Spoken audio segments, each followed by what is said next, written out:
আজ নয়া 3টে রুটে মেট্রোর উদ্বোধন করবেন প্রধানমন্ত্রী। বদলে যাবে শহরের যাতায়াতের চিত্র। মেট্রোর 3টি সম্প্রসারিত লাইনের উদ্বোধন করবেন প্রধানমন্ত্রী। আজকের পর থেকে মেট্রোয় জুড়েছে শহরের 14 কিলোমিটার রাস্তা। নোয়াপাড়া, বিমানবন্দর, শিয়ালদা, ধর্মতলা, রুবির মোড়, বেলেঘাটা। নতুন 3টি রুটের উদ্বোধন করবেন প্রধানমন্ত্রী। যশোর রোড স্টেশন থেকে মেট্রো পরিষেবার উদ্বোধনের পর দমদম বিমানবন্দর স্টেশন অবধি মেট্রোতে সফর করবেন প্রধানমন্ত্রী। তারপর একই রুটে ফিরবেন তিনি। নোয়াপাড়া থেকে দমদম ক্যান্টনমেন্ট যশোর রোড হয়ে সোজা পৌঁছে যাবে দমদম বিমানবন্দরে। কলকাতা বিমানবন্দর স্টেশনের নাম রাখা হয়েছে জয় হিন্দ মেট্রো স্টেশন। আজকের পর থেকেই যাত্রীদের সময় অনেকটাই বাঁচবে এক স্থান থেকে আরেক স্থান যাওয়ার জন্য।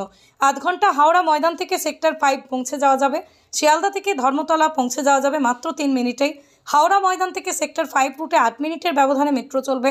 শুক্রবার সন্ধ্যা থেকে চালু হয়ে যাবে পরিষেবা। সকাল 6:30 থেকে 10:19 পর্যন্ত এই রুটে মেট্রো চলাচল করবে। অন্যদিকে এতদিন নিউ গড়িয়া থেকে রুবি পর্যন্ত মেট্রো চলছিল, সেটাই এবার চলবে বেলেঘাটা পর্যন্ত। নিউ গড়িয়া থেকে বিমানবন্দর লাইন পুরোপুরি চালু হয়ে গেলে একটা মেট্রো ধরে এয়ারপোর্ট থেকে সল্টলেক সেক্টর 5-এ পৌঁছানো যাবে। সোমবার থেকে নোয়াপাড়া, দমদম বিমানবন্দর এবং রুবি বেলেঘাটা রুটে মেট্রো পরিষেবা চালু হবে। সকাল 8টা থেকে 12 ঘন্টা মিলবে পরিষেবা। শনি ও রবিবার 2 রুটে মেট্রো চলাচল বন্ধ থাকবে।